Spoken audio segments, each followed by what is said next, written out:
handcuff লগাই অনা এই মানুহজনলৈ মন কৰক চিনি পাইছেনে এই দুৰ্ধৰ্ষ অপৰাধীজনক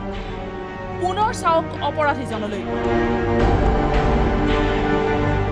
আচৰিত নহব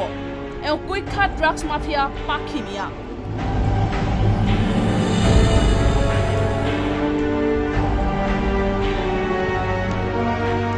নতুন গেটআপত কুখ্যাত পাখি মিয়া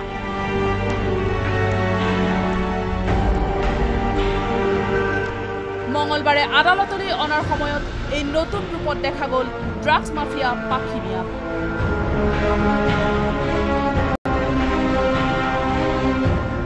সঘনাই গেটআপ সলোৱাত যেন সিদ্ধহস্ত কুখ্যাত পাখি মিয়াৰ পূৰ্বৰ এই ৰূপবোৰ চাওক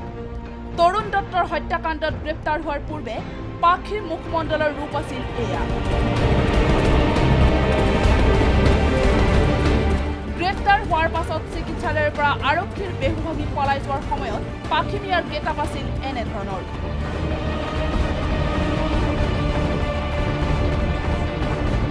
কিন্তু পলায়ন কৰাৰ পাছত পুনৰ নিজৰ ৰূপ সলাই কুখ্যাত পাখি মিয়াই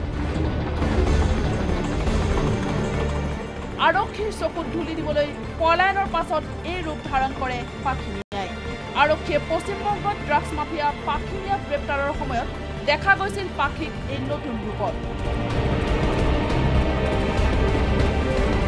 কিন্তু সম্প্ৰতি গুৱাহাটীৰ কেন্দ্ৰীয় কাৰাগাৰত বন্দী হৈ থকাৰ সময়তো নিজৰ স্বভাৱজাত প্ৰবৃত্তিত পুনৰ পাখিয়ে লয় এই নতুন ৰূপ মূৰত টুপি চকুত চশমা এক সাহাবী ৰূপত এনেদৰে পুনৰ আত্মপ্ৰকাশ কৰিছে কুখ্যাত ড্ৰাগছ মাফিয়া পাখি মিয়াই প্ৰশ্ন উত্থাপিত হৈছে ড্ৰাগছৰ কোলা সাম্ৰাজ্যখনৰ অন্যতম সলাগৰ পাখি মিয়াৰ এই নতুন ৰূপ কিয় কি কৌশল লৈছে এবাৰ কুখ্যাত অপৰাধী পাখি মিয়াই কেমেৰা পাৰ্চন বিটুৰ সৈতে দেৱজিৎ তালুকদাৰ নিউজ লাইভ গুৱাহাটী